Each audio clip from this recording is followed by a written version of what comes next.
भाजपचे आमदार आशिष देशमुख आपल्यासोबत आहेत। सर, खरं तर तुम्ही काँग्रेसला एक प्रेमाचा सल्ला दिलेला आहे, काय नेमका हा सल्ला आहे? नाही बघा, संपूर्ण देशामध्ये जी आमदारांची संख्या सुरुवातीला 1962 मध्ये जवळपास 56 ते 60% काँग्रेसची असायची। आज संपूर्ण देशामध्ये ती कमी कमी होत अतिशय नाममात्र झाली आहे। महाराष्ट्रात ती फक्त 5.55% जागांवर आज काँग्रेसचे आमदार आहेत। 288 पैकी फक्त 16 आमदार काँग्रेसचे निवडून आले आहेत आणि विशेष करून विदर्भ आणि मराठवाड्यामध्ये या 16 पैकी 10 आमदार आहेत।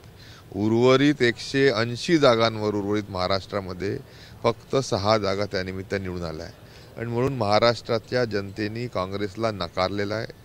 महाराष्ट्राला विकासाकडे गतिशीर करण्याकरता या देशातलं एक नंबर महाराष्ट्राला जर विकासाचं राज्य बनवण्याचं असेल तर महाराष्ट्रातील या 16ही आमदारांनी भाजपामध्ये विलीन व्हावं ही त्यानिमित्ताने माझी सूचना आहे। मला अपेक्षा आहे की बहुतांश काँग्रेसचे आमदार देखील याच मताचे असतील। खरं तर आज विचारमंथन होणार आहे, आज पहिली बैठक आहे त्यांची, 1 वाजता टिळक भवनला होणार आहे बैठक। नाही बघा, काँग्रेसच्या नेत्यांमध्ये असलेली आरेरावी आणि सातत्याने एक दुसऱ्यांच्या वर कुरघोड्या ज्यांनी केला, महाविकास आघाडीच्या घटक पक्षांमध्ये जे समन्वयाचा अभाव आपल्याला पाहायला मिळाला आणि शर्यतीमध्ये मुख्यमंत्रीपदाच्या असलेले पृथ्वीराज बाबा चव्हाण असतील, बाळासाहेब थोरात असतील, हे जेव्हा पराभूत झालेले आहेत आणि काँग्रेसचे प्रदेशाध्यक्ष नानाभाऊ पटोले हे तर फक्त 208 मतांनी वाचले आहे आणि अतिशय लाजीरवाणा असा पराभव महाराष्ट्रामध्ये काँग्रेसचा झालेला आहे। या सर्व परिस्थितीवर आमदारांनी आता निर्णय घेण्याची गरज आहे आणि त्यांनी स्वतःला काँग्रेस पक्षाच्या 16ही आमदारांनी भाजपामध्ये विलीन करून घ्यावं हा त्यानिमित्ताने माझी एक लहानशी सूचना आहे। तुम्ही काँग्रेस खरं तर अगदी जवळून पाहिलेली आहे, काय वाटतं, काँग्रेसचं नेतृत्व चुकलं की आणखी काय स्ट्रॅटेजी चुकली काँग्रेसची? नाही, स्वतःच्या आविर्भावात राहणं, अरेरावी, कुठंही समन्वयाच्या दृष्टीने प्रयत्न देखील करणं नाही आणि जनता आमच्या बाजूनीच राहील असा फाजील आत्मविश्वास हा काँग्रेसला नडलेला आहे।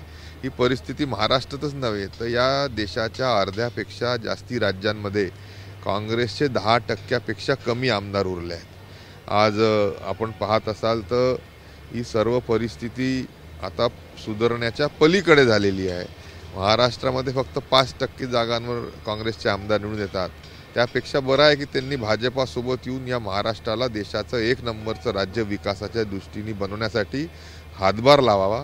विलीन काँग्रेसच्या आमदारांनी भाजपामध्ये व्हावं। खरं तर तुमची जागा सुद्धा मोठी टप मानली जाते, कारण तिथं सुद्धा खूप काँग्रेसने ताकद लावलेली होती। नाही, लोकांनी आशीर्वाद त्यानिमित्ताने मला दिले आहे। सावनेर कळमेश्वरच्या जनतेचे मी मनपूर्वक आभार या निमित्ताने व्यक्त करतो आणि नक्कीच त्यांनी टाकलेला विश्वास आशिष देशमुख कधी तडा न जाऊ देणार आणि ह्या विदर्भातल्या एकमेव नंबरचा मतदारसंघ बनवण्याकरता, महाराष्ट्राचा 1 नंबरचा विकासाच्या दृष्टीने सावनेर कळमेश्वर मतदारसंघ बनवण्याकरता आशिष देशमुख येणारे 5 वर्ष जीवाचं रान करल आणि नक्कीच विकास विकास आणि विकास हा आमच्या मतदारसंघामध्ये आम्ही घडून आणू। शेवटचा प्रश्न, बहुमत मिळालेलं आहे, सत्ता तुमची येते आहे, मात्र मुख्यमंत्री पदाचा पेच सुटताना पाहायला वाटत नाहीये। आशिष देशमुखांच्या मनातला मुख्यमंत्री नेमका कोण आहे?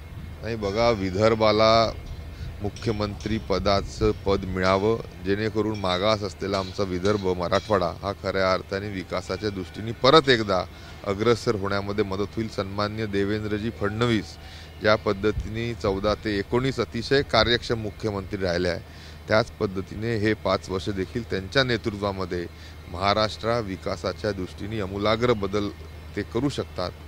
पण ह्या सर्व संदर्भामध्ये आमचे ज्येष्ठ नेते सन्मान्य मोदीजी असतील, अमित शहा असतील, नड्डाजी असतील, संपूर्ण पार्लमेंटरी बोर्ड आहे, निर्णय घेणार आहे आणि सर्व आमच्या पक्षाच्या आमदारांना देखील त्याच्यामध्ये विचारात घेण्यात येईल। पण महायुती एक संघ राहणार आहे। भाजपाचा मुख्यमंत्री त्यानिमित्ताने व्हावा ही भाजपाच्या कार्यकर्त्यांची, आमदारांची आणि विशेष करून जनसामान्य महाराष्ट्रातील लोकांची इच्छा आहे। भाजपाचाच मुख्यमंत्री नक्कीच महाराष्ट्रामध्ये होईल। आता आपण महाराष्ट्रामध्ये भाजपचा मुख्यमंत्री झाला पाहिजे, देवेंद्र फडणवीस झाले पाहिजे आणि राज्यामध्ये काँग्रेस फक्त 5% जागांवरती आहे, त्यामुळे काँग्रेसने आता भाजपमध्ये विलीन करावा असा सल्ला जो आहे तो आशिष देशमुख देताना पाहायला मिळत आहेत। राजू सोनवणे, एबीपी माझा, मुंबई। एबीपी माझा, उघडा डोळे बघा नीट.